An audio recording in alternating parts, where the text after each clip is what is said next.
This podcast is proudly supported by GAIL India Limited under its Corporate Social Responsibility Initiative. 10 years, one landmark law, millions of hopes. As the RPWD Act 2016 completes 10 years, Radio Udan, in collaboration with Mission Accessibility and Vidhi Center for Legal Policy, proudly presents a special series, 10 years of RPWD. 10 years, 10 eminent voices, 10 defining conversations. What has changed in the last decade? What progress have we made? And what challenges still remain? From rights to accessibility, from education to employment. Join us for honest, insightful discussions on the journey of disability inclusion. With the support of Dr. Sunil Pehlajani. Coming soon only on Radio Udan. 10 years of RPWD. Because rights should be lived every day, not just written in law. Friends सबको चाहिए, companionship की जरूरत सबको होती है और सबको चाहिए अपने मनपसंद का लाइफ पार्टनर। लेकिन पर्सन्स विद डिसेबिलिटीज के लिए ये इतना आसान नहीं होता। एक तो सोशल स्टिग्मा और ऊपर से ज्यादातर एप्स इनएक्सेसिबल। अब हो जाइए टेंशन फ्री, क्योंकि आपके लिए लॉन्च हो चुकी है इंडिया की ओनली इंक्लूसिव और एक्सेसिबल सोशल ऐप। जी हाँ, बॉडी अप नेटवर्क ऐप, जहां आप बना सकते हैं फ्रेंड्स, ढूंढ सकते हैं कंपेनियन और पा सकते हैं अपना लाइफ पार्टनर भी। तो आज ही डाउनलोड कीजिए बॉडी अप नेटवर्क ऐप और बढ़ाए एक कदम दोस्ती की ओर। Available in Hindi and English. ज्यादा जानकारी के लिए आप ईमेल कर सकते हैं admin@bodyyup.network पर। बॉडी अप नेटवर्क, अब दोस्त ढूंढने की छुट्टी। मैं दानिश महाजन प्रोग्राम बदलता दौर में आपका स्वागत करता हूं। आज हम एक बार फिर से जो हमारी सीरीज है CSR फॉर चेंज, उसके अंतर्गत ये एपिसोड लेके आए हैं। आज हम बात करेंगे एक सीजनल कैंपेनर से जो 40 सालों से इंडस्ट्री में है, लगभग 30 सालों से डिसेबिलिटी सेक्टर में है, फिलैंथ्रोपिस्ट हैं, कई बोर्ड्स पर उन्होंने काम किया है, कई एनजीओज के बोर्ड पे हैं, डॉक्टरेट की है स्विट्जरलैंड से, IIT से ग्रेजुएट हैं और तमाम बड़ी कंपनीज के साथ काम किया, चाहे मारुति हो, महिंद्रा हो, सुजलोन हो और इंडिया की टॉप एनजीओज के साथ काम किया है। क्योंकि ये खुद भी फिलैंथ्रोपिस्ट हैं, तो हम इनसे जानेंगे डिटेल में कि आखिर डिसेबिलिटी फंडिंग को लेके इनके व्यूज क्या हैं, कहाँ पे प्रॉब्लम्स हैं, क्यों डिसेबिलिटी सेक्टर को कम फंडिंग आती है, क्या जो फंडिंग आ रही है वो सही जगह पे लग भी रही है। तो इन तमाम चीजों पर बात करने के लिए हमारे साथ डॉक्टर सुनील पहलाजानी सर हैं, जिनसे हम डिटेल में बात करेंगे। सर, बहुत बहुत स्वागत रेडियो उड़ान पे। नमस्कार, गुड मॉर्निंग एवरीवन। सर, ये तो छोटा सा ब्रीफ मैंने आपके बारे में दिया, बट बहुत कुछ है आपके बारे में बताने के लिए, तो थोड़ा सा हमारे लिसनर्स को अपने बारे में बता दीजिए। तो दानिश, आपने ऑलरेडी बहुत बता दिया है, इससे ज़्यादा मेरे पास भी नहीं है।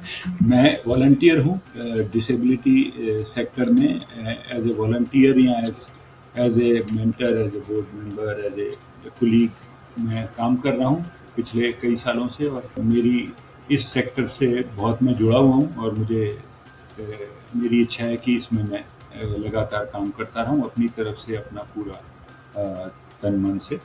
और मैंने इंडस्ट्री भी फुल टाइम छोड़कर इसमें 2017 से डिसाइड किया था कि मैं पूरी तरह से अपना टाइम डिवोट करूँ, तो वो मैं करने की कोशिश कर रहा हूँ।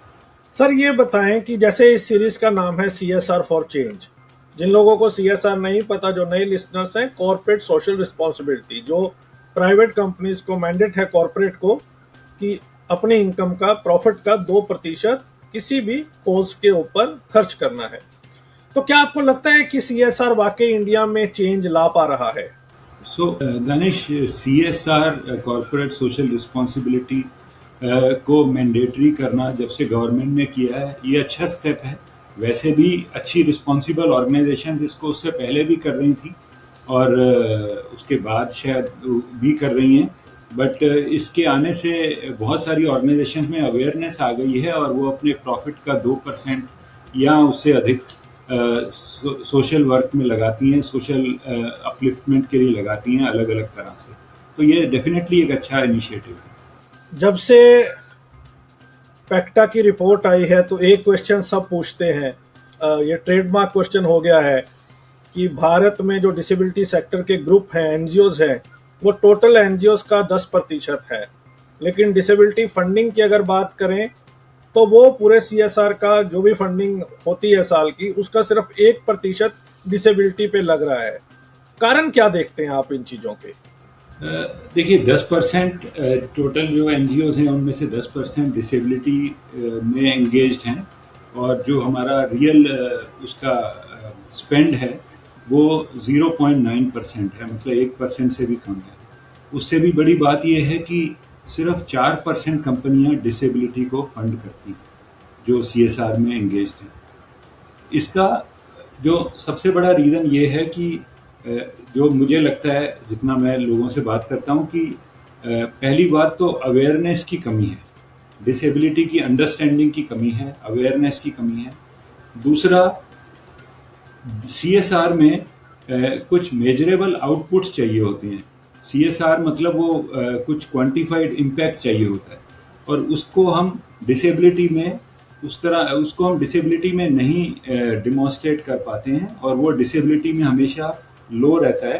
तो इसलिए सीएसआर के पॉइंट ऑफ व्यू से जब वो स्कोर देखते हैं इम्पैक्ट का, तो उस पॉइंट ऑफ व्यू से हमेशा डिसेबिलिटी लो प्रायोरिटी पे आ जाती है। एक तो जैसे मैंने कहा, इसकी अंडरस्टैंडिंग कम है, इसको अभी भी लोग वेलफेयर या चैरिटी मानते हैं, ना कि इसको एक इम्पॉर्टेंट सोशल एस्पेक्ट। इसका आउटकम आने में बहुत लंबा टाइम लगता है कंपेयर टू बाकी चीज़ें, जैसे कि किसी ने 500 क्लासरूम बना दिए या 100 स्कॉलरशिप दे दी तो वो इमीडिएट काउंट हो गया, तो वो सीएसआर के लिए इजी काम हो जाता है। पर अगर डिसेबिलिटी में अगर हमें सपोर्ट देना है तो वो लाइफ टाइम सपोर्ट होता है, उसमें कई चीज़ें आ जाती हैं, health care, education, livelihood and so on so fourth, accessibility. So ये सारी चीज़ें आ जाती हैं, तो वो एक बड़ी जर्नी हो जाती है, और उसमें इम्पैक्ट के नंबर्स हमेशा कम होते हैं। ये एक मेजर ड्रॉबैक है मेरे हिसाब से। आपने अवेयरनेस की बात की, और लगभग 2000 पॉडकास्ट किया मैंने, जिसमें एक चीज़ कॉमन है, अवेयरनेस शब्द उन 2000 के 2000 पॉडकास्ट में यूज़ किया गया है। जब हम सीएसआर एक्ट की बात करते हैं तो 2 सवाल हैं मेरे स्पेसिफिकली। एक कि आपने मारुति, महिंद्रा, बहुत सारी कंपनीज, बड़ी बड़ी कंपनीज के साथ काम किया है, सुज़लोन के साथ, कईयों में बोर्ड में भी रहे हैं आप। हेल्थ और एजुकेशन प्रायोरिटी है, डिसेबिलिटी नहीं, ऐसा क्यों? दूसरा, जो आपने अवेयरनेस वाली बात उठाई, हम सब ये मानते हैं कि डिसेबिलिटी में सबसे ज़्यादा लोगों को अवेयर करने की ज़रूरत है, सेंसिटाइज करने की ज़रूरत है, लेकिन सीएसआर का जो एक्ट है उसमें ऐसा प्रावधान ही नहीं है कि आपको अवेयरनेस और सेंसिटाइजेशन के ऊपर फंडिंग की जाए। तो आपको लगता है क्या सीएसआर एक्ट का समय आ गया चेंज करने का, डिसेबिलिटी को ब्रॉडली मेंशन करना चाहिए? 2 सवाल। ओके, सो पहला सवाल मैं पहले लेता हूँ। पहला सवाल आपका है एजुकेशन और हेल्थ को लेके। तो एजुकेशन और हेल्थ 2 ऐसे सब्जेक्ट हैं जो कोई भी बहुत आसानी से समझ जाता है कि अच्छा, हमने एजुकेशन में ये काम किया, या जैसे मैंने अभी बताया क्लासरूम बनाए, या इतने कोर्सेज रन किए, या इतने स्टूडेंट्स को इंडक्ट किया, या फिर इतनी स्कॉलरशिप्स दी, वगैरह वगैरह। सो एजुकेशन में बहुत इजी टू, जिसको कहते हैं ना, understand, easy to measure, easy to showcase. तो सीएसआर में एक ये कंपल्शन होती है कॉरपोरेट्स के ऊपर कि उसको कैसे वो डिमॉन्स्ट्रेट करें कि उन्होंने इतना इन्वेस्टमेंट किया तो उसका आउटकम क्या आया। इसी तरह से हेल्थ केयर में है, वो हेल्थ केयर में भी जो भी डिमॉन्स्ट्रेट करना चाहते हैं उसको क्वांटिफाई कर सकते हैं कि हमने इतने लोगों को, इतने बेड्स लगाए हॉस्पिटल में, या एक हॉस्पिटल बना दिया, या इतने डॉक्टर्स, ये वो। तो इस तरह से ये क्वांटिफिकेशन हो जाता है। पर मेरा सोचना है कि हमें डिसेबिलिटी की अंडरस्टैंडिंग नहीं होने की वजह से हम हेल्थ केयर और एजुकेशन को डिसेबिलिटी से सेग्रीगेट कर रहे हैं।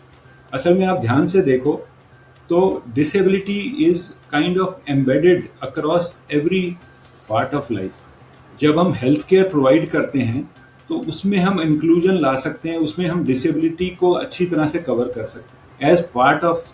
अगर हम 10% है पॉपुलेशन का, डिसेबिलिटी कम्युनिटी अगर करीब 10% है पॉपुलेशन का, तो हम अपनी हेल्थ केयर के इनिशिएटिव्स में उनको भी इंक्लूड करके एक यूनिवर्सल मॉडल बना सकते हैं। ये एक मेरा सुझाव है। इसी तरह एजुकेशन में जब हम एजुकेशन पे स्पेंड करते हैं तो हमें डिसेबिलिटी के लिए अलग से स्पेंड करने की जगह जहाँ भी हम एजुकेशन में स्पेंड कर रहे हैं वहाँ हमें इंक्लूसिव एजुकेशन पे स्पेंड करें as part of that initiative. तो वही स्कूल या वही क्लासरूम या वही स्कॉलरशिप्स एक्चुअली पूरे सोशल सिस्टम को इम्पैक्ट करेंगी, ना सिर्फ नॉन डिसेबल्ड लोगों को। तो हमें डिसेबिलिटी को सेग्रीगेट करने की ज़रूरत ही नहीं है। असल में disability community is integrated part of society. It is not a separate welfare और सेपरेट चैरिटी थिंग जो ज़्यादातर मिसअंडरस्टैंडिंग है। तो अगर हम उसको एक सोशल स्ट्रक्चर का इंटीग्रेट पार्ट ले लें तो चाहे हम हेल्थ केयर कर रहे हैं, चाहे हम एजुकेशन कर रहे हैं, चाहे हम कोई और इनिशिएटिव कर रहे हैं, चलिए चाहे अभी आपने पूछा नहीं बट चाहे हम एक्सेसिबिलिटी पे काम कर रहे हैं, चाहे हम कंस्ट्रक्शन कर रहे हैं, तो जो भी हम करते हैं उसमें हम इंक्लूसिविटी ला सकते हैं और उसमें डिसेबिलिटी सेक्टर को ऑटोमेटिकली हम सपोर्ट कर सकते हैं as part of every initiative. So या awareness actually again is a issue about awareness and creating, working against social stigma is again a very large issue on which we need to work, we need to invest, क्योंकि that will create understanding, that will create better understanding of what disability is, and disability should not be competing with education and healthcare. Actually it is very much part of it. तो measurable का issue है इसमें भी, क्योंकि हम major नहीं कर सकते, क्योंकि हम इसमें इम्पैक्ट नहीं देख सकते, तो इसमें इन्वेस्टमेंट नहीं। बट सर मैं फिर से आपको थोड़ा सा इस क्वेश्चन पे लाना चाहता हूँ। मेजरेबल क्या होता है? मेजरेबल होता है कि आपने किसी की जिंदगी में सुधार किया है, समाज में सुधार किया है। अब मेजरेबल ये तो नहीं हो सकता कि पेपर पे मैं आपको एक्सेल शीट बना के दे दूं, हो गया।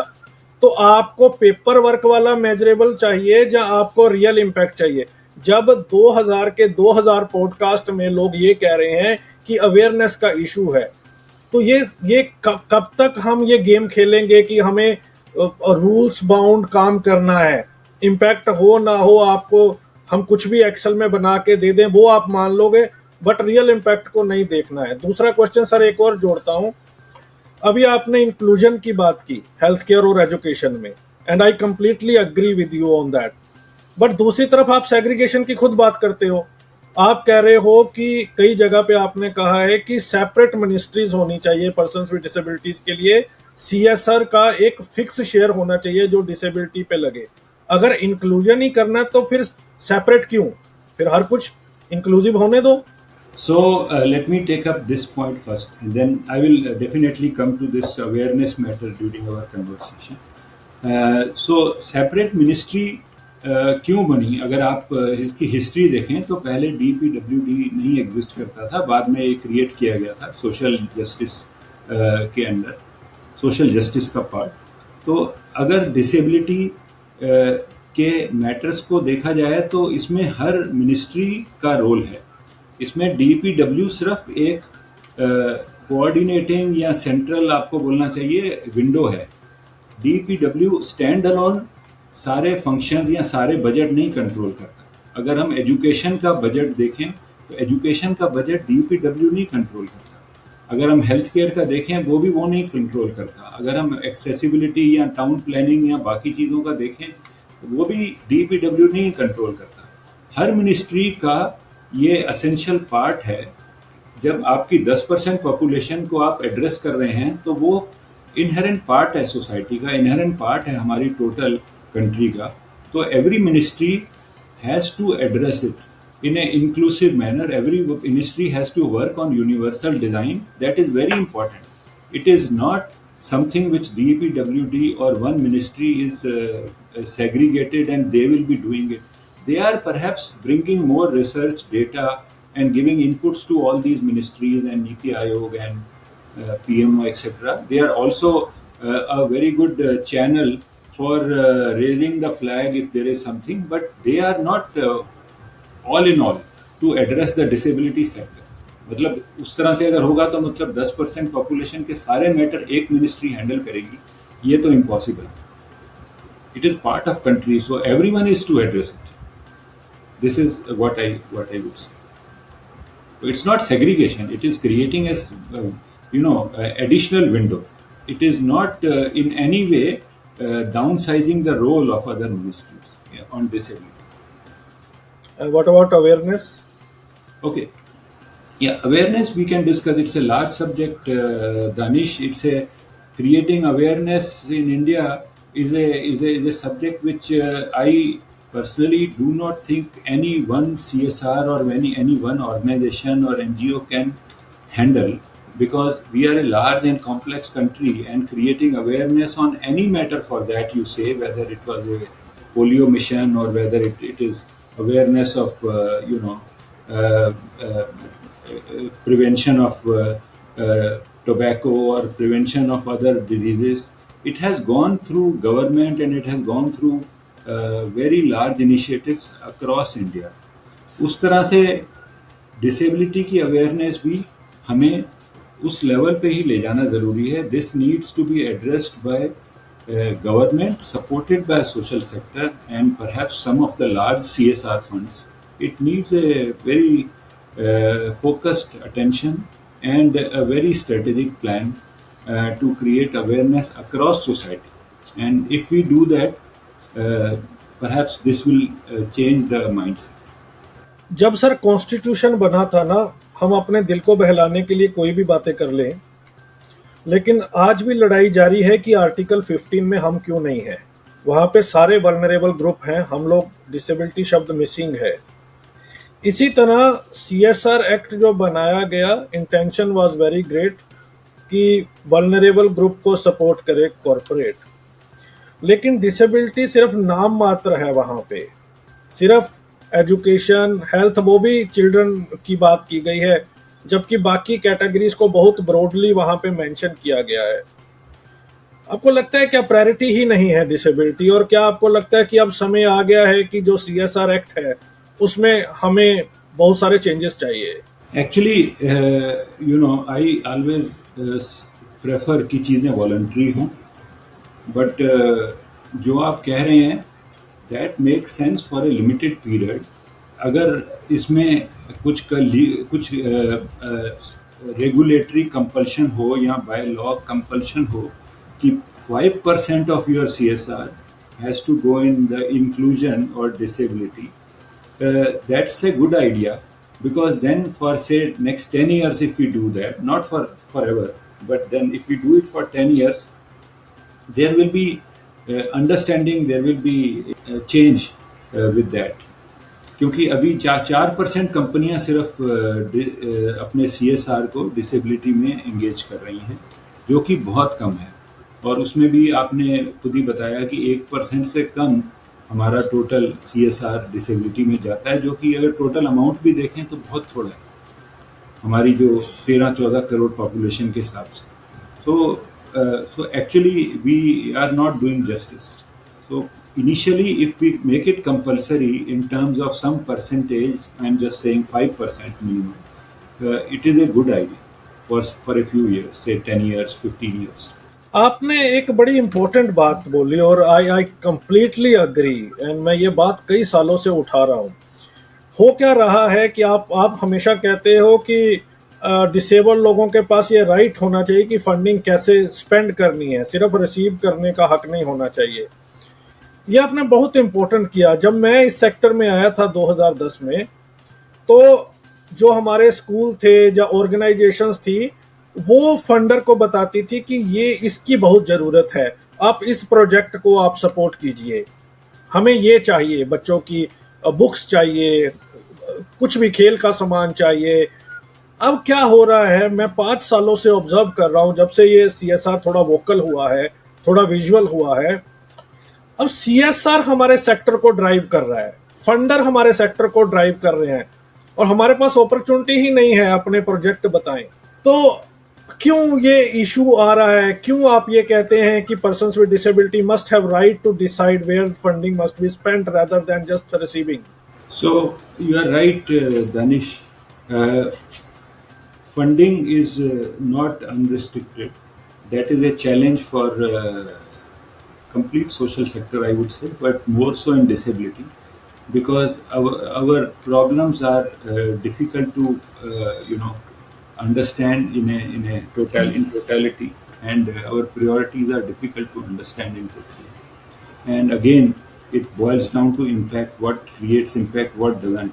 Like in disability, there is a life cycle approach from the child, early intervention, then medical support, educational inclusion, and then skilling, training, and then livelihood, and thereafter also various kinds of support depending on the category of disability. And throughout the journey, there is also in some cases need for legal support. There is, ongoing medical support, etc.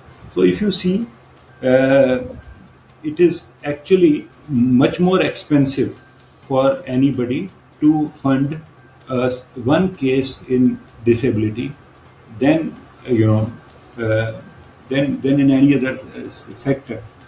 And then moreover, one has to have patience of uh, patience of holding it for longer time. I'll give you example. Okay, if there is a funding for a year, there is nothing at all you can measure in disability in 1 year or even say 2 years. It needs a longer partnership, say at least 5 years or 10 years. Then you can see what you invested is giving impact, is impacting lives, and somebody's life is getting better. So one has to have patient capital, one has to have strategic partnership, one has to have a holistic life cycle approach in disability, and not simply addressing a issue. अब इसमें आपने बताया कि CSR commands की हमें क्या address करना है। अब डिसेबिलिटी में ये बड़ा कठिन है, क्योंकि it is again a life cycle approach, and in life cycle you have to address everything or you address nothing. You cannot pick and choose that you will focus only on the medical therapy and you will not focus on education, or vice versa. Sir, आप बहुत ज़्यादा support नहीं करते हैं कि equipment वगैरह पे ज़्यादा पैसा खर्चना चाहिए। You want to see impact. Again आपको ऐसा लगता है कि लॉन्ग टर्म जो प्रोग्राम है उसके ऊपर ज़्यादा स्पेंड करना चाहिए। बट क्या आपको लगता नहीं कि इंडिया की रियलिटी थोड़ी सी अलग है? आज भी हमारे पास वो नंबर्स नहीं है एजुकेशन में, एम्प्लॉयमेंट में पर्सन्स विद डिसेबिलिटीज़ के। आज भी हम दिल्ली तक ही महदूद हैं। मैं आपको एक एग्जांपल देता हूं सर।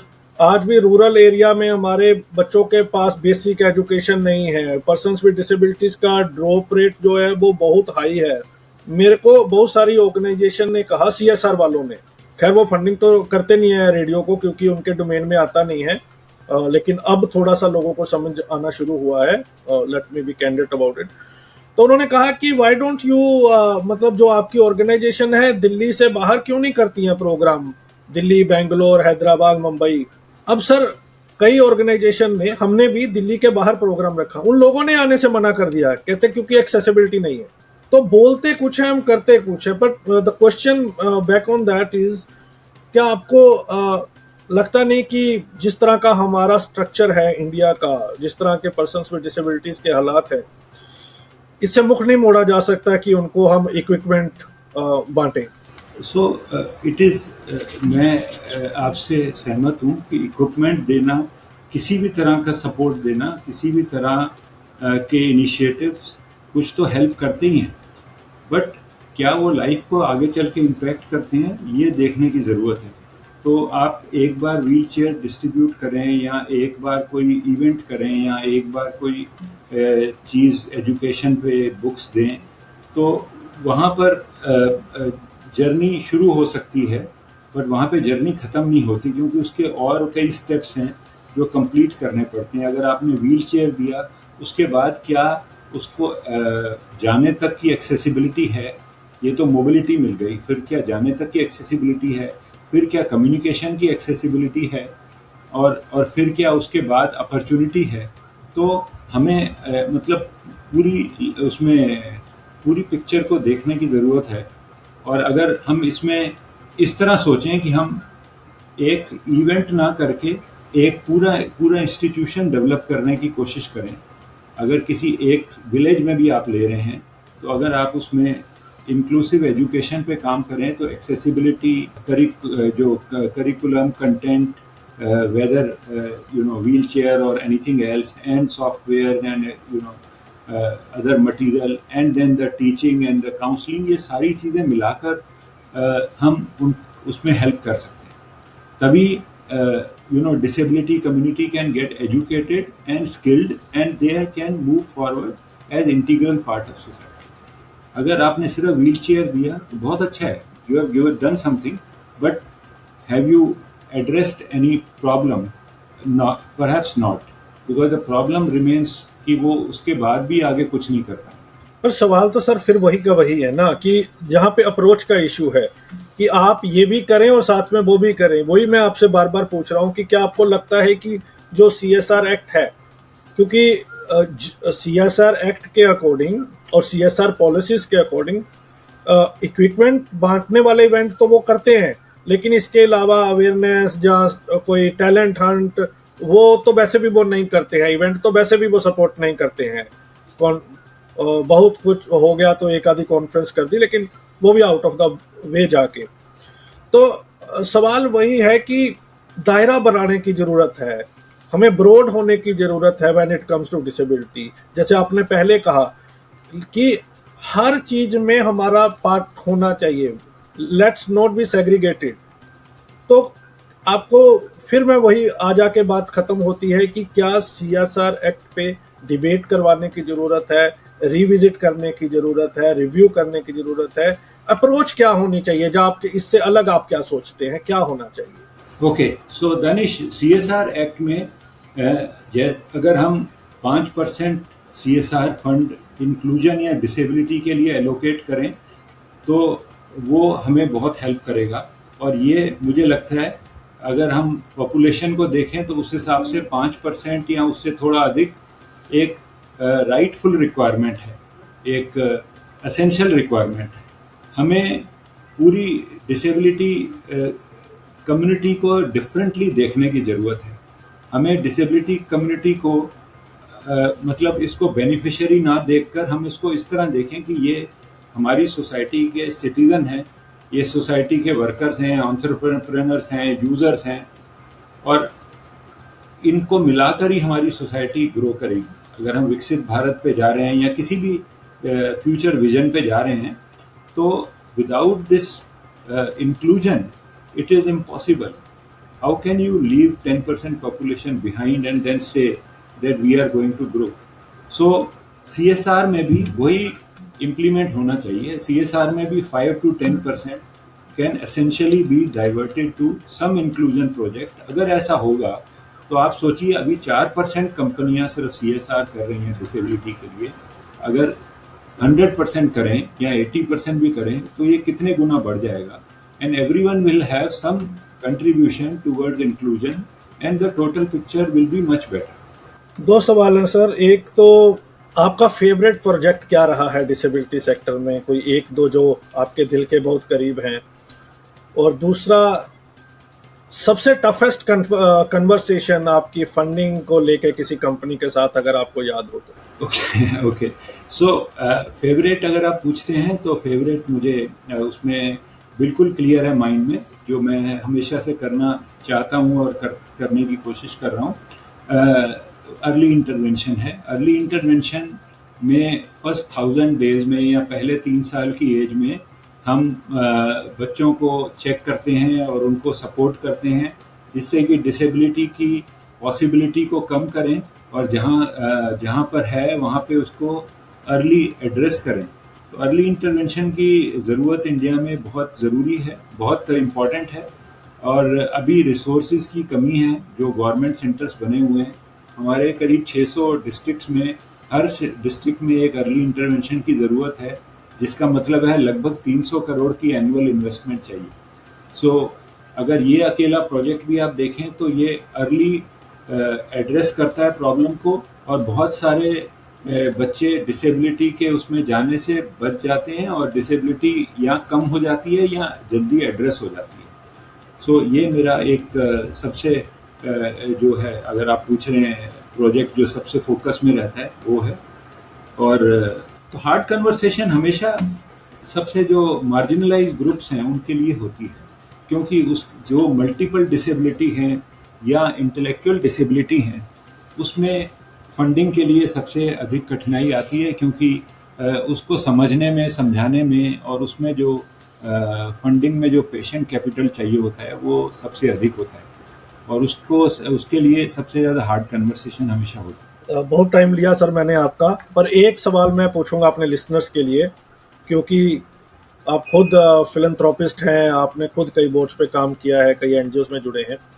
हमारे जो एनजीओ के दोस्त हैं जो इस सेक्टर में हैं, उनको एक दो टिप्स दीजिए, कैसे उनको मेजरेबल वाली चीज़ अपने प्रोजेक्ट में इंक्लूड करनी है। थोड़ा सिंपल शब्दों में समझाएं कि किस तरह से उनको प्रपोजल लिखना है जो समझ आ सके सीएसआर वालों को, what they want to convey. Actually इसका एप्पल टू एप्पल कंपैरिजन नहीं हो सकता, तो हमें इसको जेन्युइनली ही लिखना चाहिए जो हम कर रहे हैं और कैसे हम लाइफ इम्पैक्ट कर रहे हैं, और वो लाइफ कितनी फैमिलीज को, कितने फैमिली मेंबर्स को इम्पैक्ट कर रही है, और कैसे as a society as a large impact कर रही है। मेरा कहने का मतलब ये है दानिश कि अगर हम वो नहीं करेंगे तो उसका रिवर्स इम्पैक्ट क्या है। How many people are being ignored and being left behind, and how many families are suffering, and what is the percentage of society which is left behind. So अगर पूरी सोसाइटी में से 10% लोग हम छोड़ देंगे तो हम कभी भी ग्रो नहीं कर सकते, कभी भी आगे नहीं बढ़ सकते। तो वो असेंशियल पार्ट है। अब उसमें इन्वेस्टमेंट सेम नहीं होगा, डिसेबिलिटी में इन्वेस्टमेंट ज़्यादा ही होगा, पेशेंट कैपिटल ज़्यादा ही चाहिए, but that is essential because the whole society has to move forward. If whole society has to move forward, we have to do equitable distribution, not equal distribution. That is important, and some part of CSR can be given, not the whole, and it can be put on any of the initiative.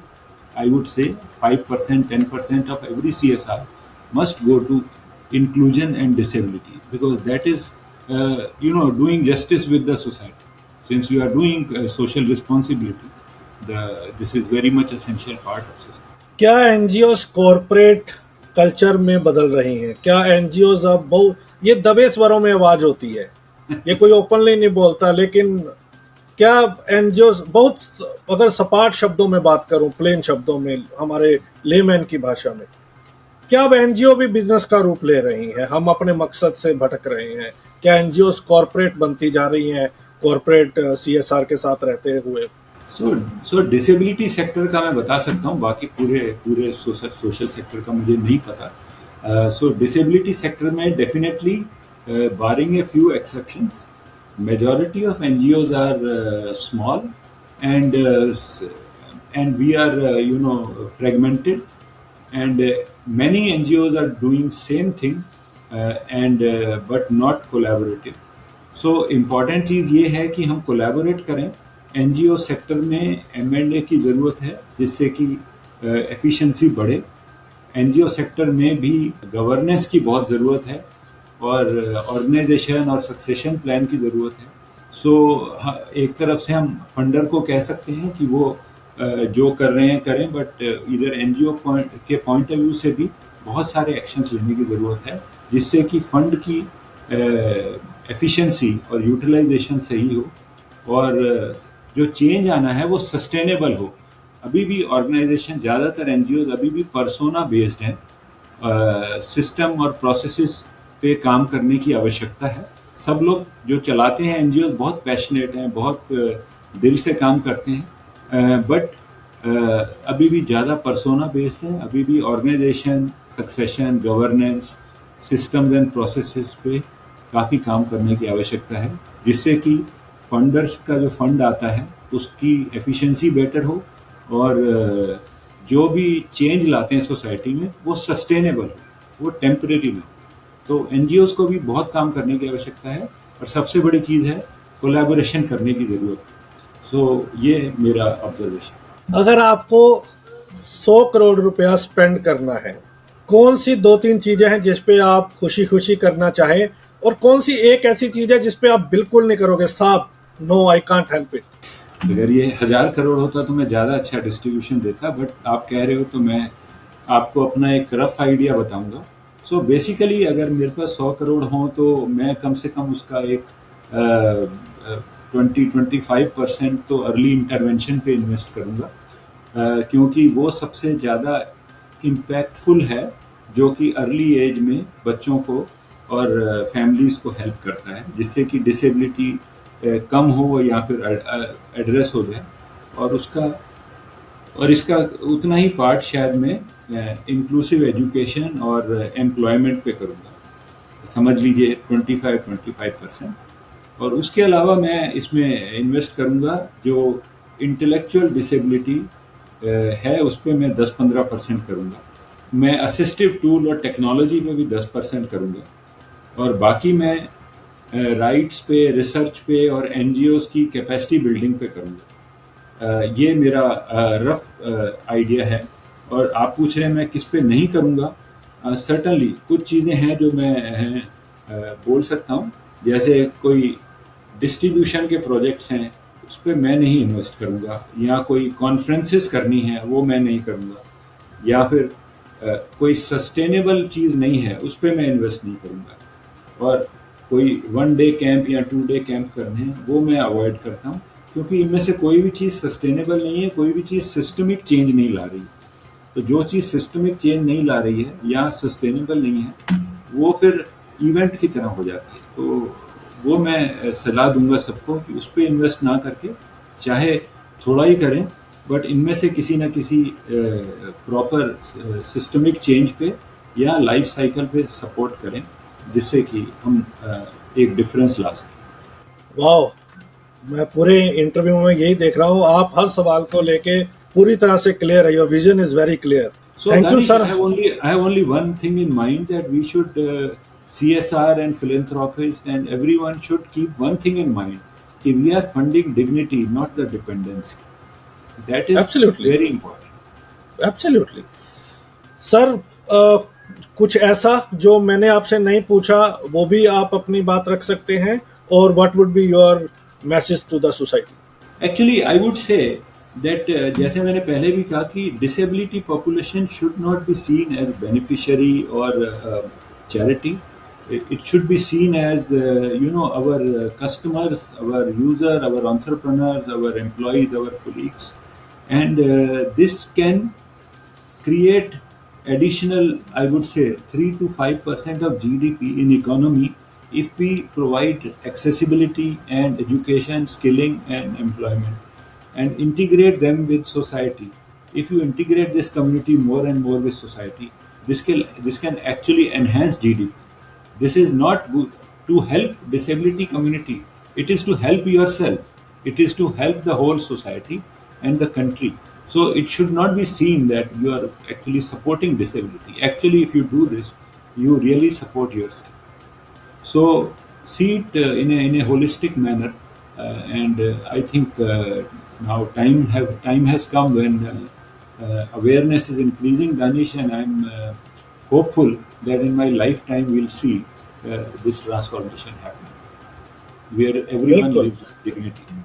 Thank you sir, I thoroughly enjoyed talking to you, and जैसा मैंने बताया कि आपकी vision बहुत clear है, आपने बहुत सारी चीज़ें शेयर की जिसकी वाकई समाज में ज़रूरत है। एनजीओ को स्ट्रक्चर्ड होने की ज़रूरत है। It can not be one way thing कि CSR को ही इम्प्रूव करना और हम कुछ ना करें, तो हर किसी को इम्प्रूव करने की ज़रूरत है। I am sure that your tips will benefit whole lot of people. Thank you so much for giving your valuable time. Thank you, Danish. तो लिसनर्स, बात की आज हमने डॉक्टर सुनील पहलाजानी सर से, जिन्होंने बताया क्या गैप्स हैं, कहाँ हम इम्प्रूव कर रहे हैं, क्या होने की ज़रूरत है, कितना फंड डिसेबिलिटी और इंक्लूजन पे जाना चाहिए। इस सीरीज में और गेस्ट से बात करेंगे, अगले सप्ताह इनवाइट करेंगे किसी और शख्सियत को और जानेंगे उनके व्यूज। दीजिए इजाज़त, सुनते रहिए radio Udaan flight of life. Bye bye. अब IIT का सपना सिर्फ सपना नहीं रहेगा। बहुत से पर्सन्स विद डिसेबिलिटीज IIT में पढ़ना चाहते हैं, लेकिन एक्सेसिबल स्टडी मटेरियल, सही मेंटरिंग और एक्सपर्ट गाइडेंस ना मिलने के कारण ये सपना अधूरा रह जाता है।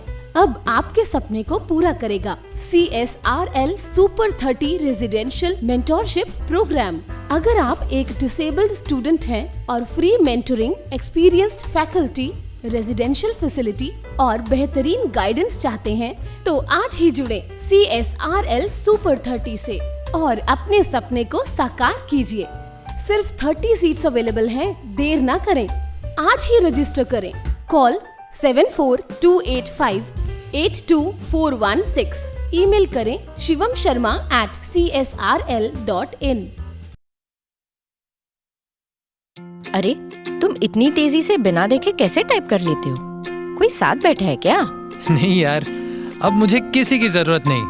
मेरे पास है स्वलेखन टाइपिंग ट्यूटर। स्वलेखन, स्वलेखन। आज खुद को आजमाओ, निर्भरता की जंजीर तोड़ो, सीखो टाइपिंग स्वलेखन से, अपने हक की जंग लड़ो। मराठी, हिंदी, इंग्लिश सब एक ऐप में फ्री। 78 मजेदार लेसन्स से सीखना हुआ इजी। स्वलेखन से आपके विचार अब बने पहचान। स्वलेखन से लिखो खुद और छू लो आसमान। स्वलेखन। निवांत अंधमुक्त विकासालय लेकर आए हैं स्वलेखन टाइपिंग ट्यूटर, एक अनोखा सेल्फ लर्निंग अनुभव जो रिकॉर्डेड वॉइस के साथ आपको खुद सिखाएगा टाइपिंग की कला। स्वलेखन मोबाइल के लिए प्ले स्टोर से और विंडोज PC या लैपटॉप के लिए SWALEKHAN यानी कि swalekan.org से ऐप डाउनलोड करें या फिर कॉल करें 9923 772375 पर। स्वलेखन।